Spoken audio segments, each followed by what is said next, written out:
Gálatas capítulo 5 del 16 al 21. Dice la palabra del Señor: Digo pues, andad en el Espíritu y no satisfagáis los deseos de la carne, porque el deseo de la carne es contra el Espíritu y el del Espíritu es contra la carne. Y estos se oponen entre sí para que no hagáis lo que queréis. Pero si sois guiados por el Espíritu, no estáis bajo la ley. Y manifiestas son las obras de la carne, que son adulterio, fornicación, inmundicia, lascivia, idolatría, hechicerías, enemistades, pleitos, celos, iras, contiendas, disensiones, herejías, envidias, homicidios, borracheras, orgías y cosas semejantes a estas, acerca de las cuales os amonesto, como ya os lo he dicho antes, que los que practican tales cosas no heredarán el reino de los cielos. Padre, te damos gracias por tu palabra, Señor. Te damos gracias por tu presencia, por la misericordia que has tenido con cada uno de nosotros al traernos a este lugar, Padre Santo, con tu mano santa y poderosa, Señor. Gracias por tu bendita palabra, Señor. Hoy te pedimos, te rogamos en el nombre de Jesús que nuestros oídos sean abiertos, Señor, para que nosotros podamos oír tu voz, escuchar tu palabra, entenderla, Dios, atesorarla, Padre Santo, y ponerla por obra. Señor, te damos gracias. Haz que tu palabra obre en nuestras vidas y en nuestros corazones, Señor. Toda la transformación que nosotros necesitamos, Señor, para vivir delante de tu presencia, Señor. Toma control de nuestras mentes, toma control de mi vida, de mi mente, de mi corazón. Señor, que seas tú y solamente tú hablando a nosotros en esta mañana, Dios, en el nombre de Jesús. Amén y amén. Bueno, cuando nosotros vamos al Génesis, nosotros encontramos que Dios creó al hombre de dos sustancias básicas. El relato del Génesis es supremamente sencillo y claro. Está diseñado para que lo pueda entender un niño pequeñito de preescolar. No tiene ningún misterio, no tiene ninguna discusión antropológica, científica, no tiene nada. Es un relato supremamente sencillo. De hecho, Dios dice en su palabra que para que podamos entrar al reino de los cielos tenemos que ser como niños. Y este es uno de los relatos que con más facilidad se le puede dar a un niño de escuela dominical, el relato del Génesis. Y el Génesis dice que Dios hizo al hombre de dos sustancias básicas. Y dice que Él tomó barro, polvo de la tierra, lo amasó y luego sopló sobre él aliento de vida. Así que, ¿cuántas sustancias hay ahí? Dos sustancias básicas son las que conforman a una persona, a un ser humano. El barro de la tierra y el aliento de la boca de Dios. Una sustancia es material y la otra sustancia es espiritual. Y dice que luego que Dios sopló sobre, llamémoslo así, sobre ese muñeco de barro, Dios sopló de su aliento, que es aliento de vida. El hombre vino a ser entonces un ser viviente, de tal manera que tenemos dos componentes, un componente espiritual y un componente terrenal. Usted tiene un componente terrenal y un componente espiritual, así lo creó Dios. Ahora, según el diseño de Dios, lo que Dios diseñó fue que lo espiritual controlara lo terrenal.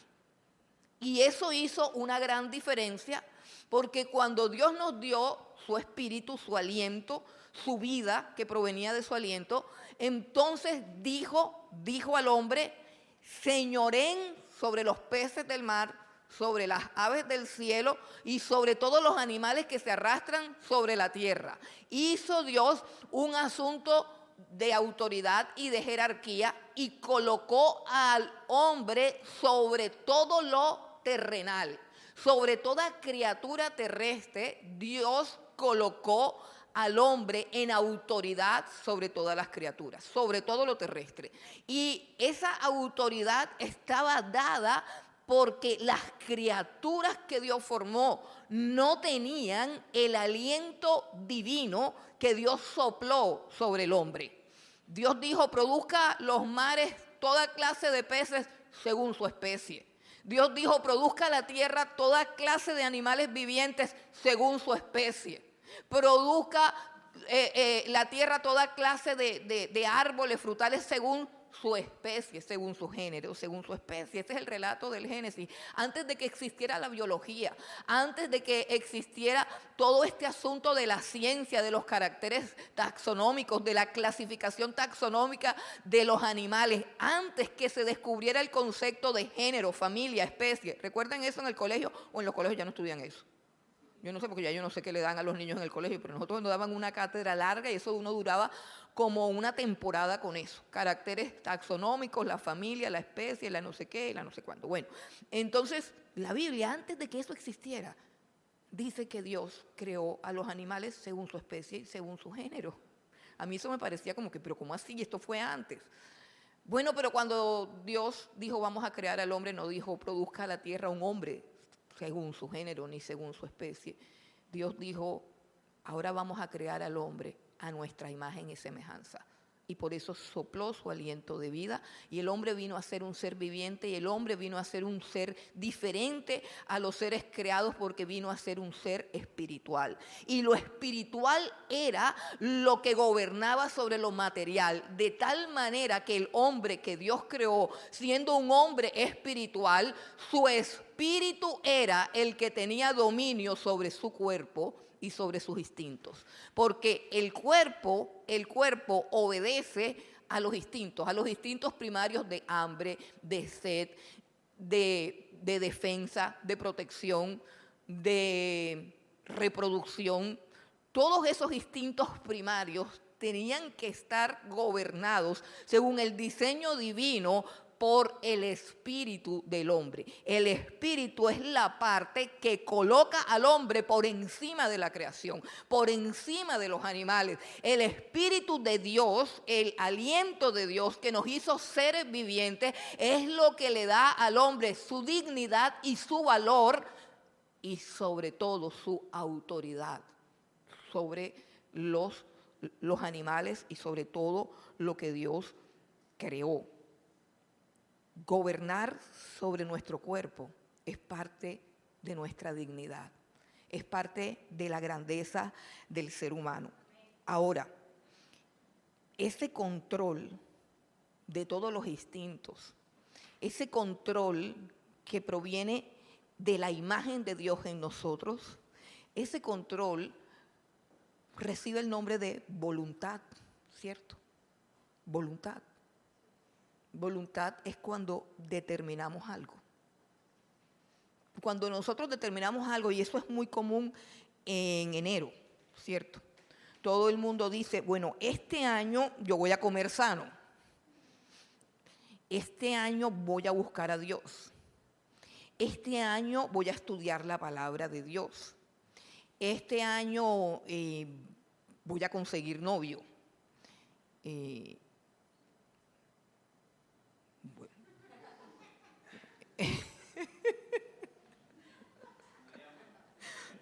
Menos mal, estamos bien.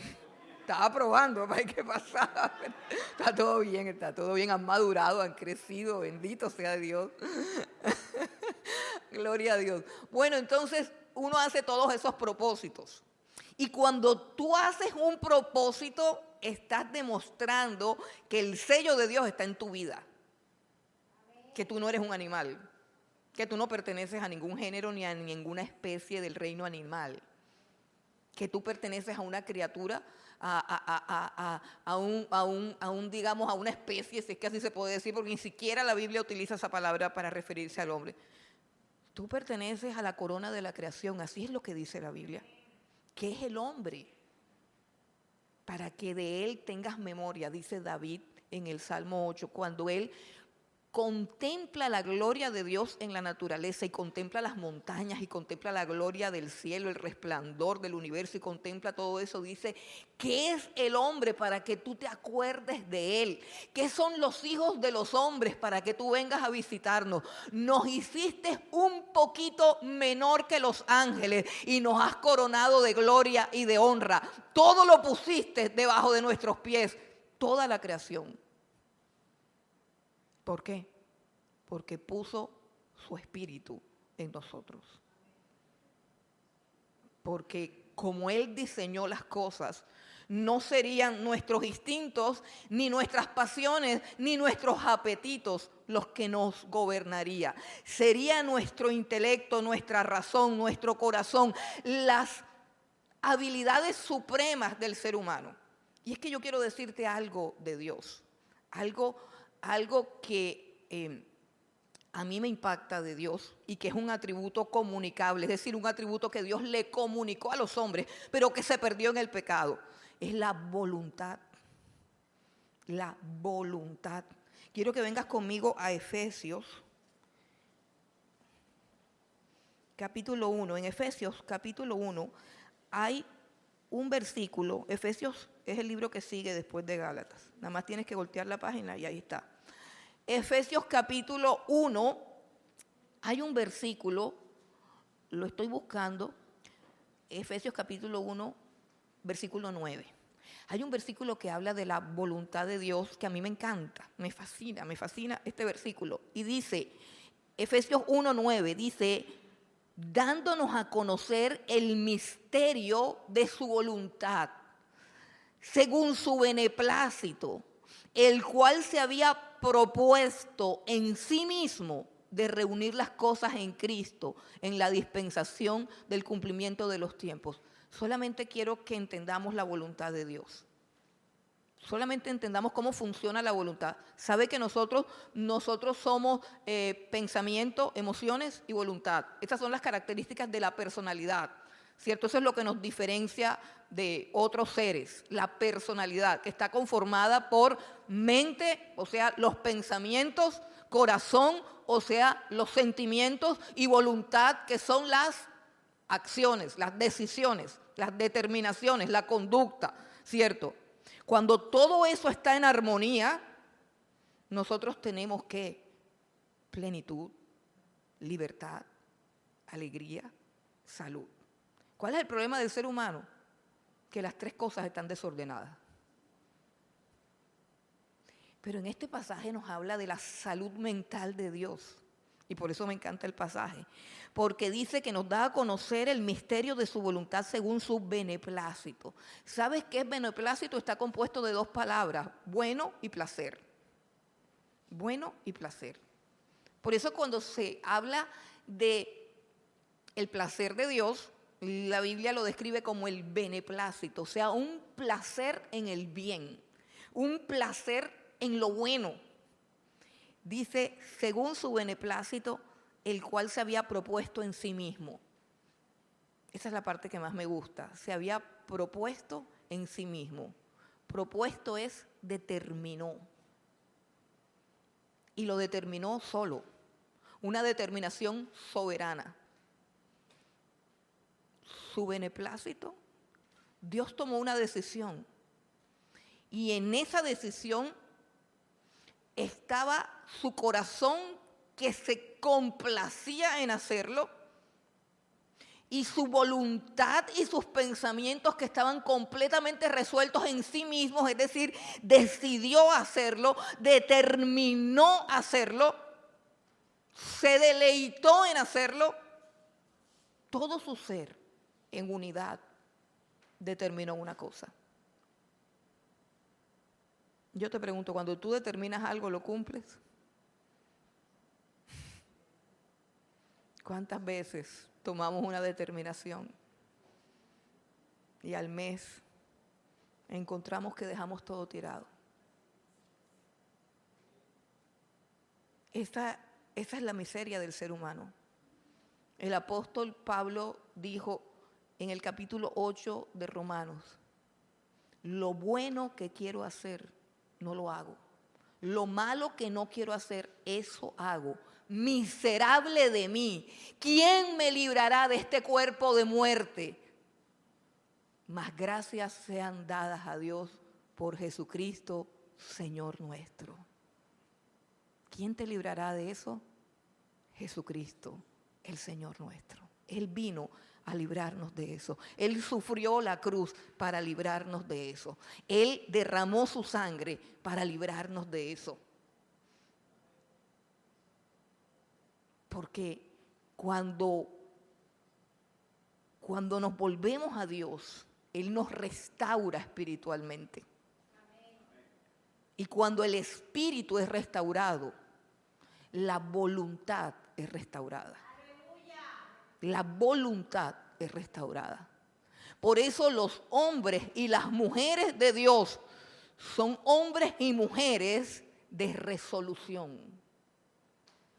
Hombres y mujeres de palabra, de compromiso y de fidelidad, porque su voluntad ha sido restaurada por el Espíritu de Dios.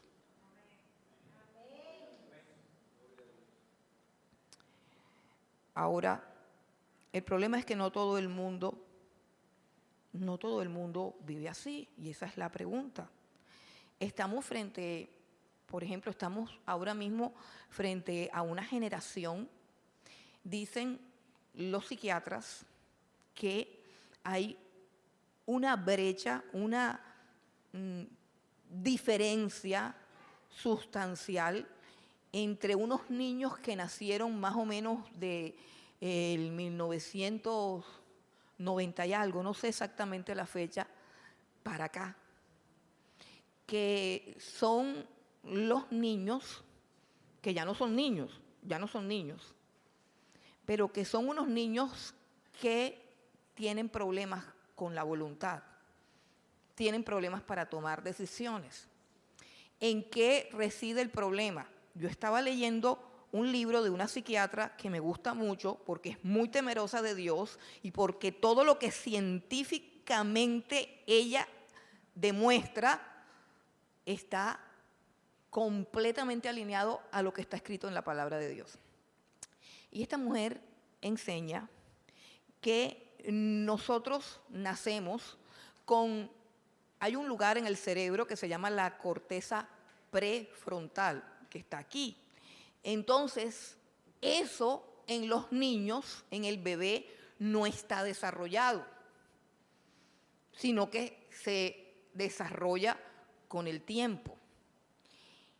Esa corteza prefrontal es la encargada de la concentración, del enfoque.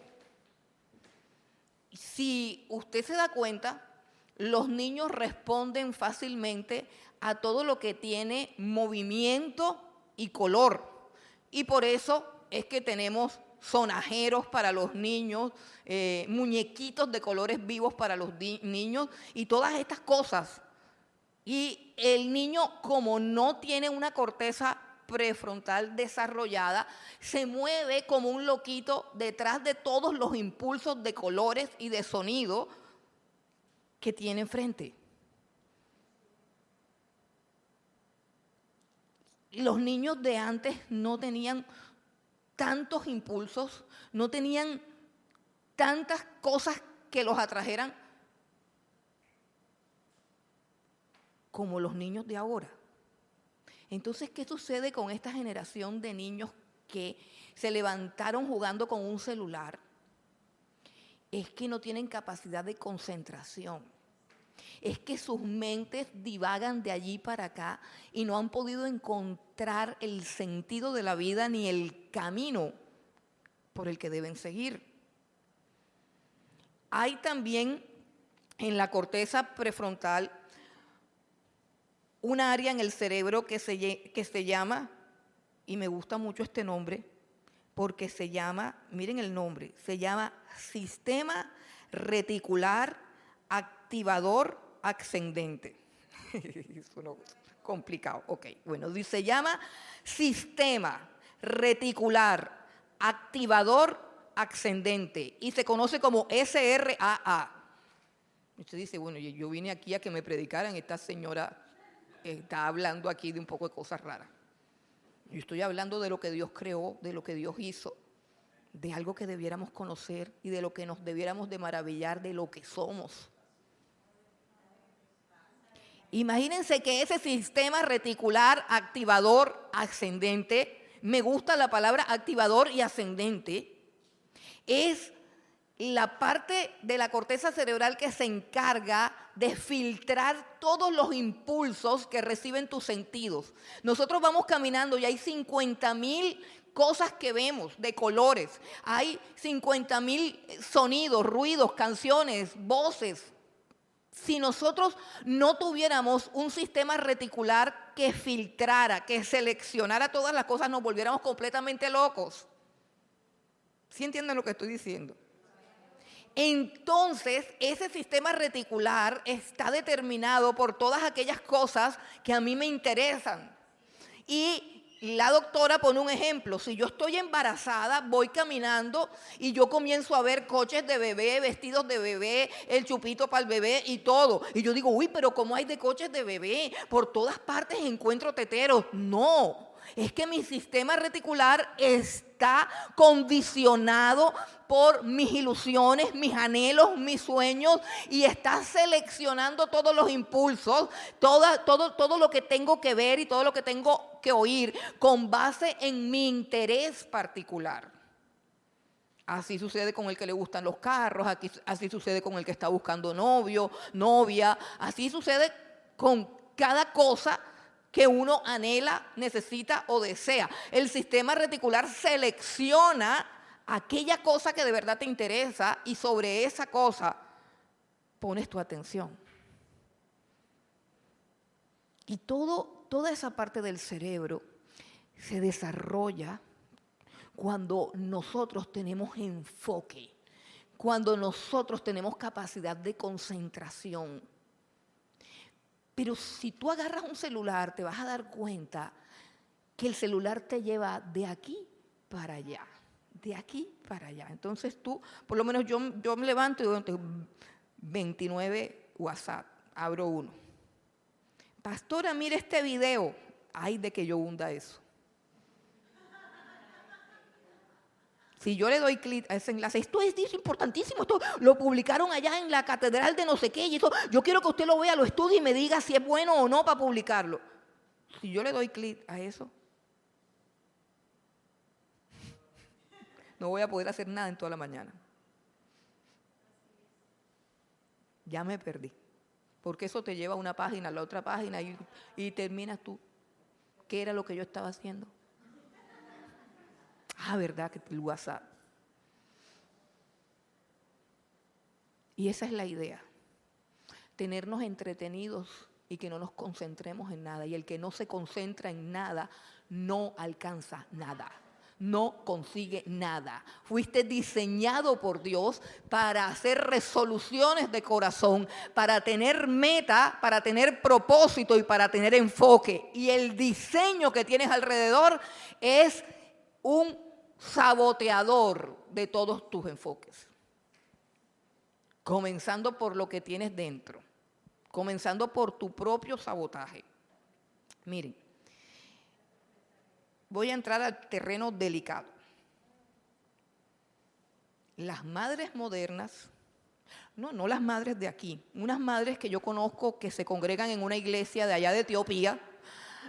Bueno, esas madres, algunas, yo las observo.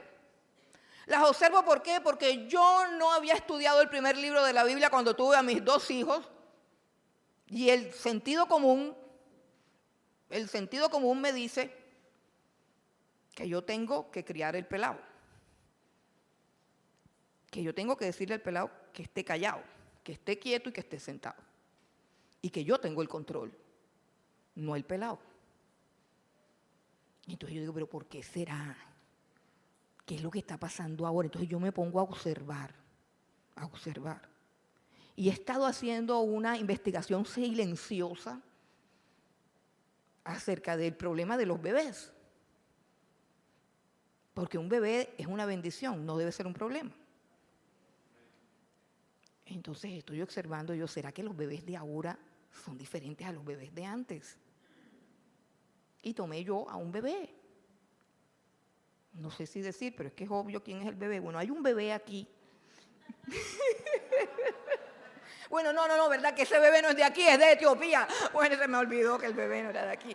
Bueno, el bebé que se congrega allá en la iglesia de Etiopía, que es hijo de un señor allá en Etiopía, que maneja cables allá en Etiopía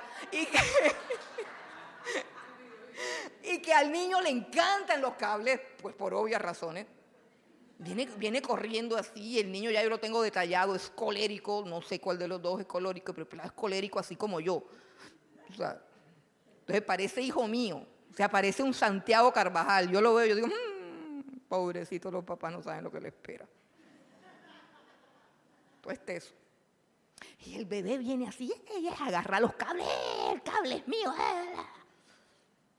Y todo el mundo, ay, cojan el cable, ay, viene el bebé, el cable, y el papá perturbado, y la mamá corriendo detrás, y no sé qué. Y yo agarré al bebé y lo cogí. No le hice la llave que le hacía a Santiago. Porque sé que puedo tener un problema, quizás no solamente aquí, sino también en el bienestar. Yo me leí un libro de James Dobson de cómo criar niños difíciles antes de que el niño fuera difícil. Y dije, por si las moscas me sale difícil. Porque yo era difícil y Arturo también era difícil. Yo dije, lo más probable es que el niño salga difícil. Entonces yo me voy a leer el libro antes que nazca el pelado. Y yo me leí el libro que se llama Cómo criar niños de voluntad firme. Así se llama el libro, yo me lo leí antes. Pero cuando yo iba por la mitad del libro, yo dije, yo todo eso ya yo lo sé, si eso es elemental. Eso nadie me lo enseñó, eso uno lo sabe. Entonces yo cogí al bebé que se congrega con el señor de Etiopía, que maneja los cables allá. Cogí al bebé así por los hombros, así, y lo miré frente a frente y le dije, Abraham.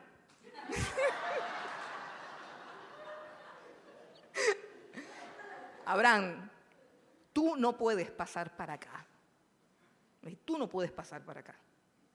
Tú ni te has bautizado, ni has recibido a Cristo, ni eres ministro de esta iglesia, así que no vas a entrar para acá. Y Abraham se quedó callado y yo estaba esperando el grito, ¡ay! Que la mamá viniera y ¿qué le hizo la pastora al niño? Se me quedó mirando, se fue y no volvió más. Y tenían rato de echa el bebé para allá, echa el bebé para acá, el bebé no sé qué. ¿Qué pasa cuando el niño llora allá en Etiopía? ¿Qué pasa cuando otro niño llora? Cualquiera, no Abrancito, cualquier otro niñito que llore por allá. Silas. Bernabé. ¿Qué sucede cuando Bernabé es así? La mamá comienza a batirlo.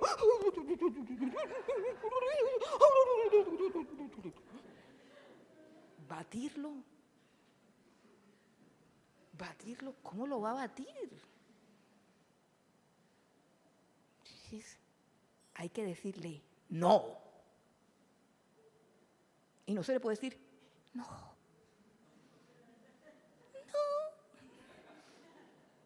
Porque eso no pega con no.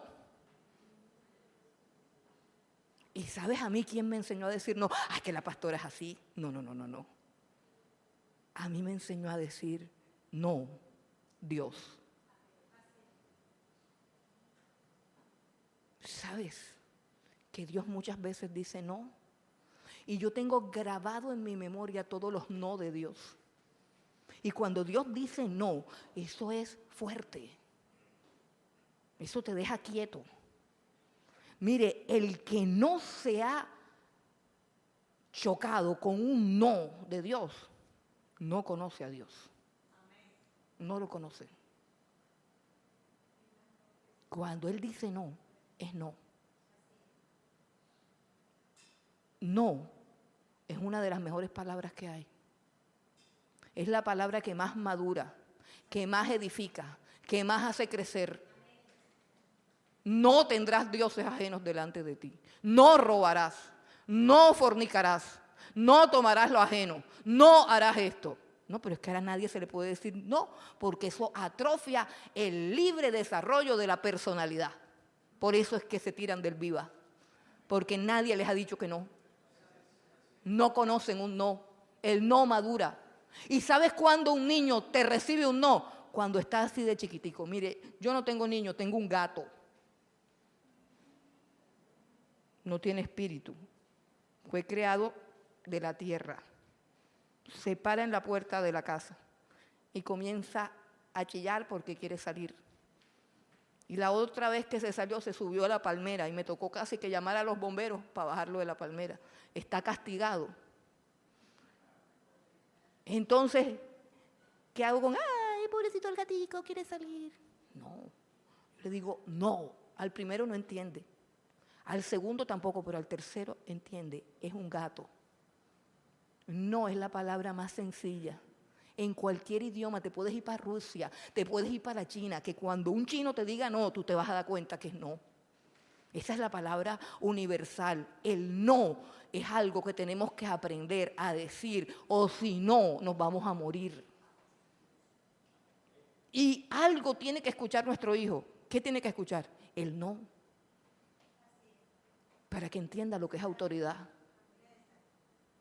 Ah, no, que se va a traumatizar. No, no se va a traumatizar. Se va a fortalecer y va a tener temor a Dios. La Biblia dice que al niño, al bebé, no al adolescente, si tú le dices no a un adolescente que de niño nunca le dijiste no, te va a pegar el adolescente, te va a morder.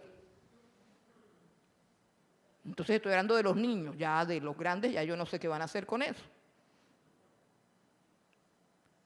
Pero la Biblia dice cómo criar a un niño. Los judíos criaban al niño desde chiquito, desde bebé, entiende, el bebé entiende el no, aunque no hable, entiende el no. Y le decía con tono autoritario el padre, fue orden de Dios, así le dirás a tus hijos, Jehová tu Dios, Jehová uno es, y amarás al Señor tu Dios. Y eso lo hacen todos los judíos con el niño chico, bueno, los judíos ortodoxos con el niño pequeñito, con un bebé. ¿Sabes por qué? Porque cuando el niño tiene en su mente y en su conciencia el concepto del trono de Dios, de la autoridad de Dios, todos los no que tú les digas los va a remitir a ese fundamento, al fundamento del trono de Dios, a lo que está prohibido. Pero si tú no le hablas de Dios al niño, si tú no le enseñas que hay un Dios que debe ser temido, honrado y respetado, Él no va ni a honrarte, ni a respetarte, ni a obedecerte. Lo primero que tiene que entender un niño chiquito es que hay un trono sagrado, eterno, omnipotente. Eso se lo tienes que enseñar a tus hijos.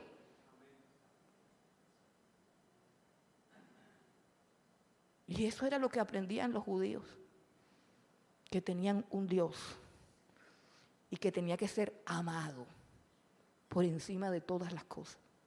Eso lo aprendían los niños chiquitos. Pero esta generación no está aprendiendo nada de servicio. Nada de servicio. Tienen un Dios raro. El Dios que adoramos, o mejor digo, el Dios que yo adoro, es un Dios que muchas veces dice no. Es un Dios que es soberano y que es supremamente poderoso. Yo puedo contarle muchas experiencias que he tenido, pero yo creo que usted debe tener sus propias experiencias. Pero me gustaría saber, pensar y estar segura que ustedes de verdad conocen al Dios verdadero. Al Dios verdadero. Al Dios que dice no. Al Dios que gobierna, no al Dios que podemos gobernar. Ese es imaginario. Ese no existe. No existe. Ahora, aquí en Gálatas nos dice que andemos. La clave de este pasaje es que dice, andemos en el Espíritu y no satisfagáis los deseos de la carne. ¿Qué significa eso de andar en el Espíritu? ¿Qué significa eso de andar en el Espíritu? Mire, hay cosas en el lenguaje hebreo que para poderlas entender se ponen en contraste con lo contrario. ¿Cierto? Esa es una técnica de la literatura hebrea. Es una figura literaria que tiene como objetivo que entiendas con claridad lo que se te está diciendo. Entonces, si tú dices, no andes en el espíritu, anda en el espíritu, tú dices, pero ¿cómo será eso de andar en el espíritu? Entonces, la gente mística, la gente ¿qué es misticismo? La gente esa que anda volando, que siempre ve cosas, que no tiene los pies sobre la tierra, que siempre tiene sueños, visiones, profecías, cosas raras. No estoy diciendo que no crea en sueños y visiones y profecías, estoy diciendo que hay gente que vive en una dimensión desconocida. Entonces, la gente mística dice, hay que andar en el espíritu. ¿Pero ¿y eso qué será? ¿Cómo hago yo para ir al banco a cobrar la plata en el espíritu? ¿Cómo hago yo para barrer y trapear la casa en el espíritu? ¿Cómo hago para subirme a un bus en el espíritu? O sea, ¿eso qué es? Si nosotros despegamos esa frase del contexto, tenemos una técnica extrasensorial rara. ¿Qué es lo que hacen las personas cuando quieren hacer mercadería del pueblo de Dios? Pero el apóstol Pablo no la usa así. Dice claramente, anden en el espíritu y no satisfagan los deseos de la carne. ¿Qué está diciendo? Tú eres carne y espíritu. El apóstol Pablo utiliza la palabra carne para referirse a todos tus apetitos, a todos tus instintos, a todas tus pasiones, a todo lo que tu cuerpo desea experimentar. Comida, bebida, sexo, placer, vanidad, halagos, adulación, quedar bien, sobresalir, que te tomen fotos, que te ganes premios. Todo eso tiene que ver con los deseos de la carne. No tiene que ver con carne en sí. Es lo que el apóstol Pablo utiliza para mostrar las dos sustancias o las dos dimensiones en las que puede vivir el ser humano que se ha convertido a Cristo. Puede vivir en el espíritu y puede vivir en su carne. Siendo cristiano, sí. Y el apóstol Pablo ahora habla a la iglesia y dice, no satisfagan los deseos de la carne. No satisfagan los deseos de la carne. ¿Qué quiere decir eso? Que hay que decirle no a lo que el cuerpo quiere. Así sencillo, tiene que ver con control de tus instintos, tiene que ver con la capacidad de postergar algo que tu cuerpo te está pidiendo. Y para eso tú necesitas el pleno uso de tu voluntad. Necesitas enfoque, necesitas concentración. No necesitas estar en un éxtasis temblando. Necesitas estar sobre tus pies firmes. Como cuando estaban todos llenos del Espíritu y hablaban en otras lenguas y se agolparon personas y comenzaron a murmurar diciendo, están borrachos. Y Pedro, puesto de pie, comenzó a predicar un mensaje 100% coherente y consciente, diciendo, no estamos borrachos. Miren que son las 10 de la mañana y aquí no hay nadie borracho. Lo que sucede es que el Cristo que ustedes mataron, Dios lo levantó de los muertos, ha resucitado y ha enviado la unción que ustedes están viendo aquí. Miren qué explicación tan clara. Y claro, aquí no hay nadie borracho. Entonces, cuando dice que andemos en el Espíritu, está diciendo que andemos en el control.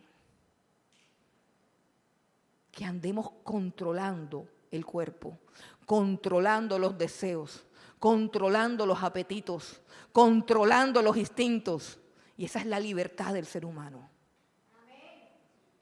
Controlar todo aquello que quiere boicotear tu vida y tus propósitos.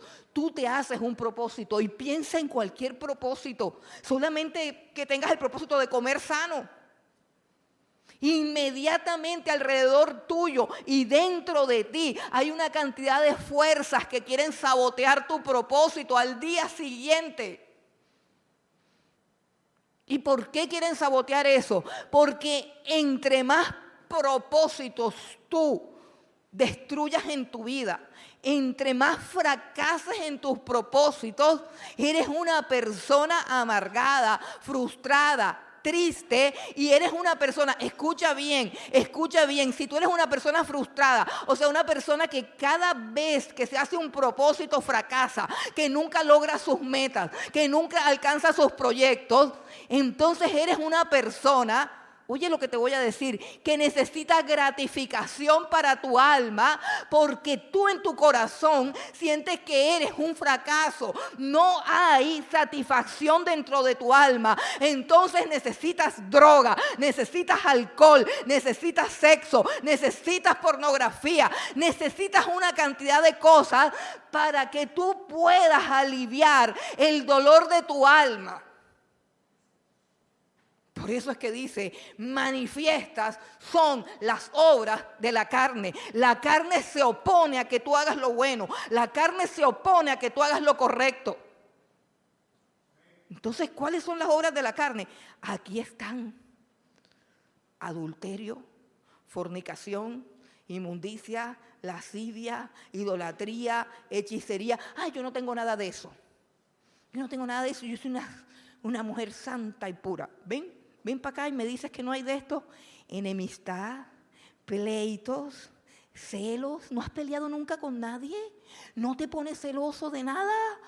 Ay, mira, dice contiendas, iras, disensiones, herejías, envidias, homicidios, borracheras, orgías y cosas semejantes a eso. Toda la lista implica todo eso es de la carne. Si eres una persona frustrada, te va a dar rabia que un hermano le vaya bien.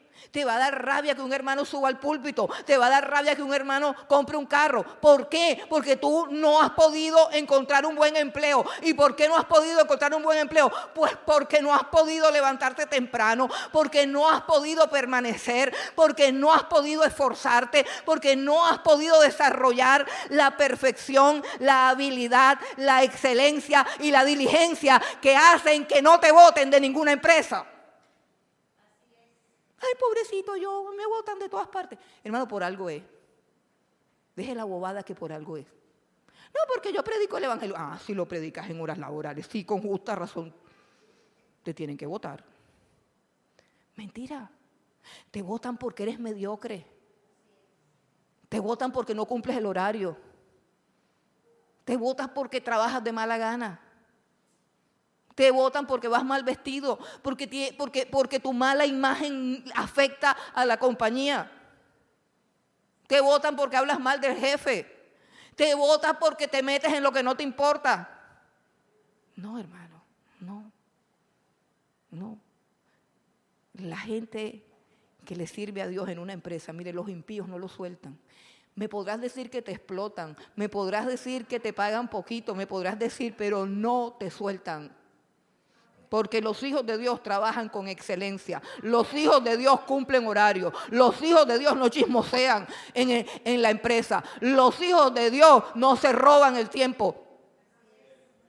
Así que a los hijos de Dios no lo botan de ningún lado. Dios nos puede sacar, sí, nos puede sacar. Pero a los hijos de Dios son prosperados a donde quiera que vayan. Son bendecidos. Y si no, algo pasa con tu vida. Hay que decirle no a todo aquello que quiere sabotear los propósitos de tu corazón. La Biblia dice, Daniel hizo un propósito de corazón, no contaminarse con la comida del rey. Y dijo no, y fue no. La Biblia dice de Josué que es un varón en el cual hay espíritu y se esforzó y fue valiente y conquistó toda la tierra para Israel.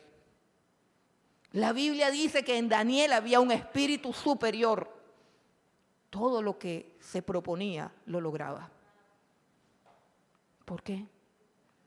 ¿Por qué? Porque no satisfacía los deseos de su carne. Y creemos que esto nada más es para orar y ayunar. No, es que eso es lo primero. El primer propósito que tú tienes que tener como buen cristiano es orar. Ese es el primer propósito. Si tú no tienes altar de oración, ese es el problema más grave que tienes. Oye, el problema más grave, si tú no tienes altar de oración, tú no vas a tener nunca nada. En el reino de los cielos no hay ninguna bendición que venga a tu vida sin tener un altar de oración. No hay ninguna transformación. Si tú no haces nada, no va a pasar nada. No va a pasar nada. Mira, tú quieres tener mejor salud. La única manera de que tú tengas mejor salud es que tú cambies tu alimentación. Si tú no cambias tu alimentación, tu salud no va a cambiar. Tú eres lo que tú comes. Por eso, cuando yo veo a una persona que me pide que ore por su salud, yo digo, pero ¿y la comida? Entonces hay que orar para que coma mal y no le haga efecto. O sea, hay que orar para que se inviertan todas las leyes de la naturaleza que Dios creó. Bueno, esa es una oración muy, muy fuerte. Yo me dedico mejor a otra cosa. Me parece más fácil decir, Señor, enséñalo a que coma bien, que cuide su cuerpo, que cuide su templo, que sea consciente de sus excesos, que tenga dominio. Pero usted no va a tener mejor salud si no cambia la comida. Si usted tiene la presión alta, usted toma una pastilla para que se le baje la presión, ¿cierto? Y la va a tener que tomar toda la vida. Pero oiga, algún día esa pastilla deja de funcionar, porque las pastillas no son Dios. Pero muchas personas se sanan cambiando la alimentación. Tú quieres que te sanen las pastillas. Yo no sé si hay un médico aquí que me contradiga. Ninguna pastilla sana. Ninguna pastilla sana. Ya habló el doctor Tommy. Ninguna pastilla sana. Las pastillas solamente neutralizan los síntomas de la enfermedad. Doctor Tommy, ¿estoy diciendo una barbaridad aquí? Ninguna pastilla sana. No. La pastilla para la alergia. Es que me sale una rinitis aquí, me tomo una pastilla para la alergia. ¿Qué hace la loratadina? Te seca. Se te seca el moco y se te seca la lágrima y se te seca todo lo que no debe estar seco. Y te dejas de tomar la pastilla y sale otra vez el moco. Eso no sana, ¿oíste? Eso no sana. Es lo que comemos. Son decisiones. Y estoy poniendo un ejemplo. Pero todo funciona. Tu vida espiritual está donde tú la llevas.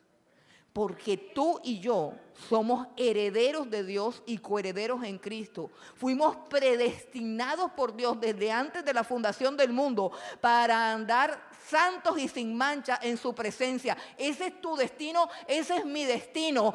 Yo no puedo decirle a Dios que lo haga. ¿Sabes por qué? Porque ya lo hizo. Soy yo la que no camino a donde Él quiere que camine. Yo tomo la decisión para que tu vida espiritual cambie, para que no te dé como fastidio tener que venir a la iglesia, como que tú no sé. Tú tienes que golpear tu cuerpo y ponerlo en servidumbre y decirle a tu cuerpo, no vas a dormir más y no vas a comer más y te vas a ir al rincón y te vas a poner de rodillas y vas a orar, porque eso no sucede por ósmosis, sino por determinación. Determinación. Tienes que entender el conflicto. Escucha, tienes que entender que tu carne es tu peor enemigo. Aquí dice claramente, porque el deseo de la carne es contra el espíritu, y el espíritu y el del espíritu es contra la carne, y estos se oponen entre sí para que no hagas lo que quieres hacer. ¿Tú quieres estudiar la Biblia? Sí, pero tu carne no. Tu carne no. ¿Tú quieres venir a la clase del jueves? Sí, escucha, pero tu carne no. Y si tu carne logra engañarte, en el camino te dice, ese curso ya tú lo viste. Qué tanta estudiadera. No, yo me voy a dedicar a orar. Y ni oras, ni estudias. Y sigues igual de carnal, igual de pasmado, sin fruto, porque eso es grave. Porque es que el que no tiene fruto, dijo Dios hace poquito, cortado. Solamente hay dos opciones: que tú tengas fruto y que el Señor te pode. Usted sabe lo que es tener fruto y que el Señor te pode, es que pues hay pruebas, hay cosas. Pero hay gente que no tiene pruebas, no le pasa nunca nada. Ahí están secos, pasmados, sin fruto. La vida igual, transcurre igual, todo igual, un estancamiento perpetuo. Si tú quieres dar fruto, tienes que tomar la decisión. Tienes que hacer una resolución y tienes que buscar a Dios. Porque los frutos se dan permaneciendo en Él. Y la palabra permanecer tiene que ver con perseverar, en estar en un lugar aún en contra de la corriente. Cuando te aferras a algo y te golpean las olas para que te quites y dices, aquí me quedo. Aquí me quedo. Concentración, hermano. Tenemos que estar concentrados. Yo estoy concentrada, ¿no? Yo estoy enfocado y yo le doy gracias a Dios por los que están concentrados. Nosotros aquí estamos restaurando y reconstruyendo nuestro templo, nuestro ministerio. Y parece algo muy sencillo, pero es supremamente importante lo que estamos haciendo. El tiempo que estamos viviendo, la piedra angular, en este momento es un tiempo importantísimo. Procure no estar por fuera. Procure no estar por fuera. Estemos concentrados. Este es el momento de construir esta casa. De construirla y de edificarla. Y le voy a decir algo que Dios me mostró ayer. Bueno, no ayer, varios días. Siempre que comienza el pueblo de Dios a construir algo, o más bien a reconstruir algo, y búsquelo en el Antiguo Testamento, aparecen dos personajes, Sanbalat y Tobías, que dicen que vienen a ayudar, pero vienen a distraer. Y si usted no tiene su corteza prefrontal bien desarrollada, usted no se va a dar cuenta que Tobías y Sanbalat son como unos encantadores de serpientes, que envuelven, que distraen, que cautivan para que la obra se estanque. Y cualquier cosa que tú estés haciendo en tu vida, que sea bueno, como dice el apóstol Pablo, si hay algo bueno, si hay algo digno de alabanza, si hay algo supremo, cualquier propósito bueno que tú te hagas, voy a tratar mejor a mis hijos, voy a tratar mejor a mi esposa, voy a leerme un libro en la semana para no ser tan bruto, voy a aprender inglés para ver que si puedo trabajar en cualquier propósito bueno, digno. Recuerden, ¿cómo es que se llama? El retículo, el sistema reticular activador ascendente. Lo llamaron súper bien. Activador ascendente. ¿Qué es lo que quiere tu carne? No vamos a hablar del diablo porque él no está aquí. ¿Qué es lo que quiere tu carne? Que no asciendas a nada. Que quedes ahí arrastradito igual que los perros, que los gatos, que las serpientes, que no trascienda tu espiritualidad, que no te remontes a ser imagen de Dios, a ser una criatura que tiene propósito, que tiene significado y que alcanza las metas que Dios le da, sino que te quedes ahí. Activador ascendente. Si tú no tienes eso encendido y Sanbalat y Tobías se ponen uno a la izquierda y otro a la derecha,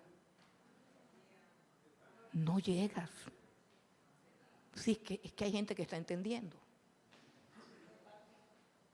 No llegas, porque ellos siempre están ahí, tratando de distraer, tratando de molestar, interrumpiendo. Entonces ya es hora de decirle a Sanbalat y a Tobías, ¿sabe qué? No vamos para ningún lado porque nosotros estamos. ¿Sabe lo que contestó Nehemías?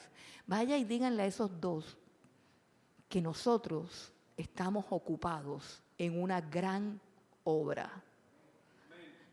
Cuando tú escuches a Sanbalat y a Tobías hablando por ahí, susurrando, dile, ¿sabes qué?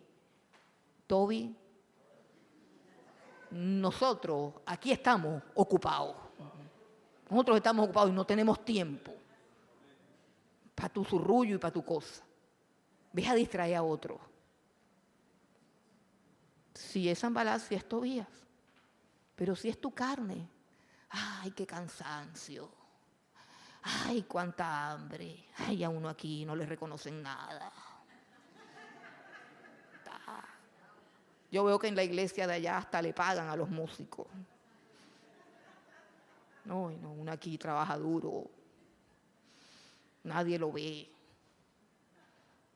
Eso viene ya de tu carne.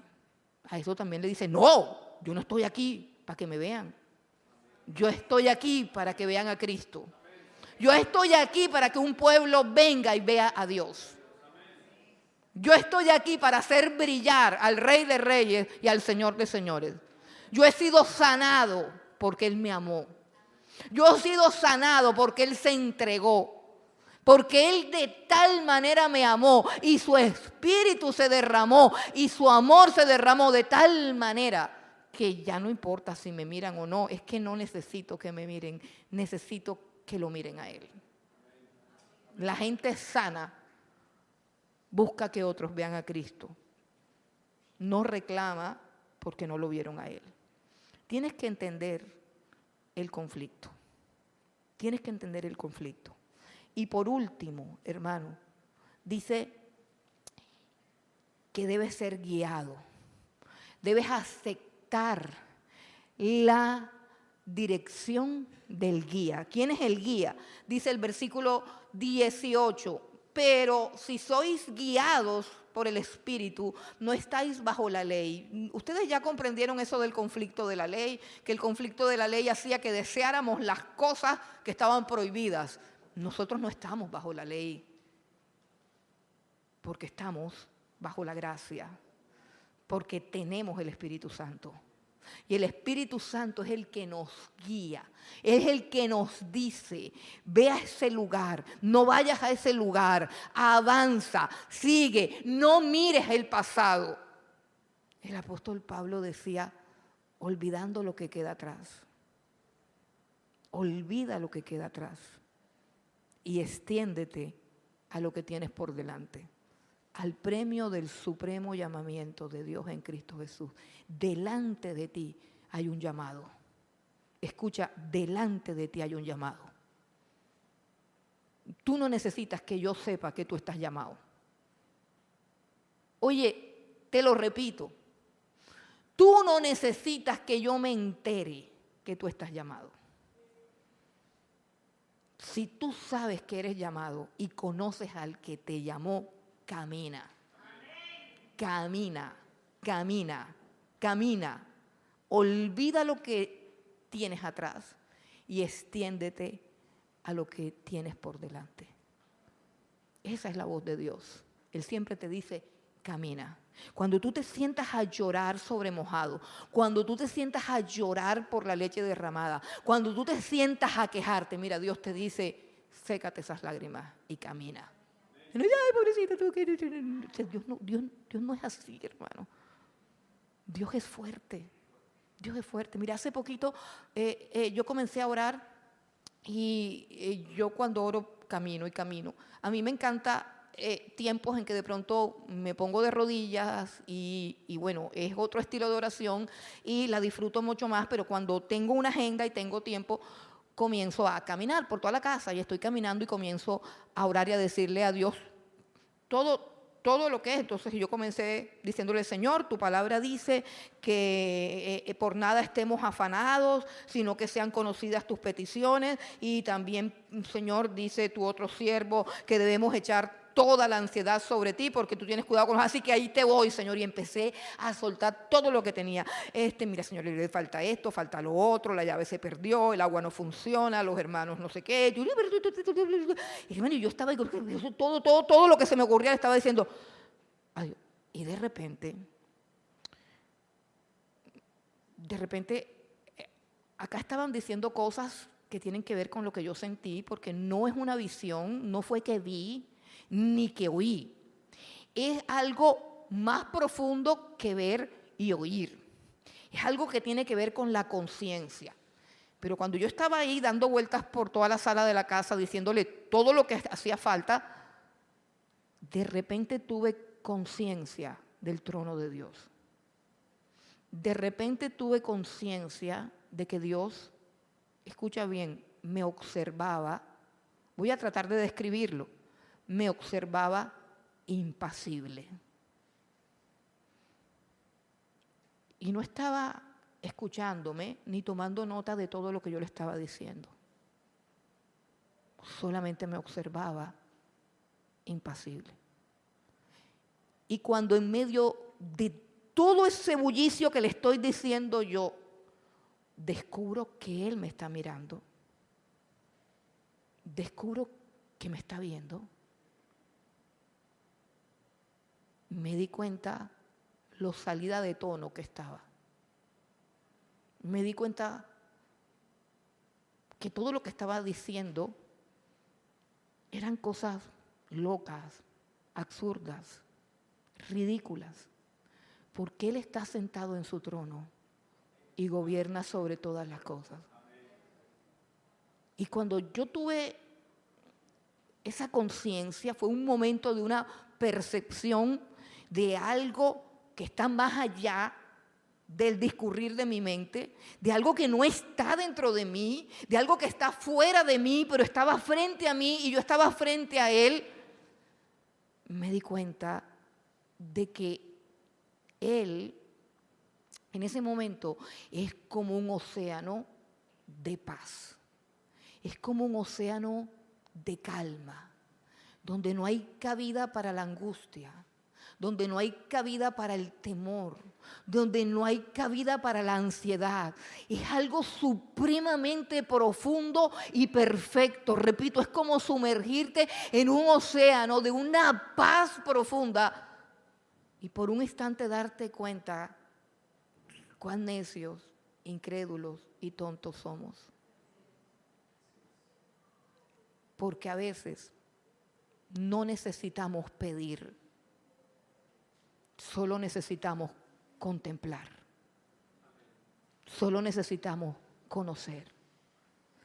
Y vino a mi mente claramente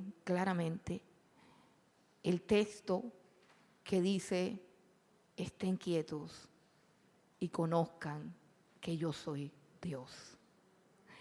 Y ese instante y ese segundo sana todo en mi interior, porque el mundo está controlado por Dios. El único mundo que se desordena es el que yo llevo dentro. ¿Entiende? El único caos es el que tú tienes dentro. Dios solamente dice: todo está bien, yo tengo el control. Eso es todo lo que dice Dios. Y dice: no temas. ¿Recuerdan a Marta? Señor, ¿no te da pena? No te da pena. ¿No te da pena conmigo que María no me ayuda? Está ahí sentada como una estúpida mirándote. Hay que hacer la paráfrasis para que entendamos. ¿No te da pena? Y ella estaba esperando que Jesús fuera donde María y le dijera: mira, zángana, párese, vaya a trabajar. Y fue exactamente así como me pasó, así le pasó a María. Y Jesús le dijo: Marta, Marta, afanada y turbada estás con muchas cosas. María escogió la mejor parte. El caos lo escoges tú. Conmigo está la paz. Yo soy el príncipe de paz. Yo soy el rey soberano. No pasa nada si yo no lo permito. Aún los pelos que tienes en la cabeza, yo los tengo contados. Y si un pajarito que no vale nada no se muere si yo no lo permito, ¿cuánto más no cuidaré de ti? Que estuve dispuesto a entregar a mi hijo por ti. La voz de Dios es siempre la misma: paz, calma. Y el que tiene esa paz, y el que tiene esa calma, el que tiene ese dominio, el que aprende de Dios, el que vive con el trono de Dios en su conciencia, no tiene necesidad de pecar. No necesita adulterar, no necesita fornicar, no necesita emborracharse, no necesita drogarse, no necesita ver pornografía, no necesita hablar mal de los demás. No tiene nada porque Él está al control. Él está al control. Dios está al control. Si quieres ser lleno del Espíritu Santo, tienes que desarrollar la voluntad. No es un asunto de éxtasis o de cosas que bajen, no. Tú eres templo del Espíritu Santo. El Espíritu Santo ya descendió sobre ti el día en que creíste en el Señor Jesucristo, el día en que fueron abiertos tus ojos. El Espíritu de Dios mora sobre ti. El problema es que tú alimentas tu carne. El problema es que tú alimentas enemistades, chismes, gritería, toda esa cosa de la carne. Porque yo no creo que haya aquí ningún adúltero, de pronto sí, no sé, bueno, hechicero, no sé, bueno, Dios tiene el control. Pero yo estoy hablando al pueblo de Dios, y yo sé que el pueblo de Dios no practica eso. Yo conozco a casi todos los hermanos de nuestra congregación y podemos decir que abajito es donde está el problema: pleitos, iras, contiendas, disensiones, envidias, eso. Pero todo eso se quita cuando yo simplemente le digo a mi carne, no, no. Dice el salmista: ¿por qué te abates, alma mía? Espera en Dios, porque aún has de alabarla. O cuando no hay ganas de adorar, dice el salmista: bendice, alma mía, al Señor, y bendiga todo mi ser su santo nombre. No, pero es que no tengo ganas. Ay, no. Y ahora que viene el ayuno, ay, no, es que sin comer, yo sí no puedo alabar a Dios sin comer, no. No, y me hace falta mi cafecito con mi pan con mantequilla. Uy, no, yo tengo la pálida, yo no voy a poder. Bendice, alma mía, al Señor, y bendiga todo mi ser su santo nombre. ¿Por qué? Porque tengo motivos que están por encima de cómo me siento. Escucha, cuando venimos a alabar a Dios aquí, no lo hacemos porque tengamos ganas, porque tenemos motivos, porque tenemos razones que son superiores a mi estado de ánimo. Él es el que perdona todas nuestras iniquidades. Él es el que sana todas nuestras dolencias. Él es el que rescató nuestra vida de la muerte. Él es el que nos corona de favores y de misericordia. Él es quien sacia de bien tu boca y te hace rejuvenecer como las águilas.